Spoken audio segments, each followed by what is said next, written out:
Homeland Security officials are confirming election systems in 21 states, including Florida, were targeted by hackers. ABC 7's Bobeth Yates brings us all the details.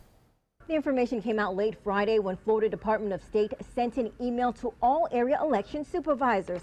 This email stating their systems were targeted but not breached. Very troubling. And I think there have to be a lot more regulations. Sarasota resident Dan Nee is talking about the U.S. Department of Homeland Security's official confirmation that hackers with possible connections to Russia indeed targeted 21 key battleground states during the November presidential election. But Sarasota election supervisor Ron Turner warns the public should not overreact to the news. The attempt was unsuccessful, so that it was just some phishing emails when they were received in various counties or through the vendor itself. They recognized that it was a phishing attempt to try to gather information, and it didn't go any further. According to the email sent to every election supervisor in the state, multiple counties, all using the same company to operate their voter registration systems, were targeted.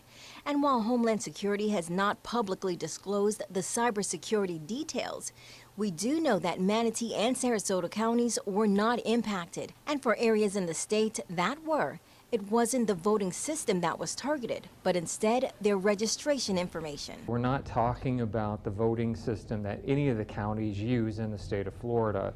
We're talking about a voter registration database vendor or unsuccessful hacking attempt there. Turner says the state's voting system is not online, which means it cannot be accessed or breached via internet. He also adds additional safeguards are in place to prevent individuals from manually accessing the system without permission. Still, residents are concerned the news of the attempted hacking could have lasting impacts. It's particularly scary if information gets out with people's voter affiliations and addresses, because I think people may shy away from voting, which is an incredibly terrible thing. Again, area election supervisor systems were not breached, they were just targeted.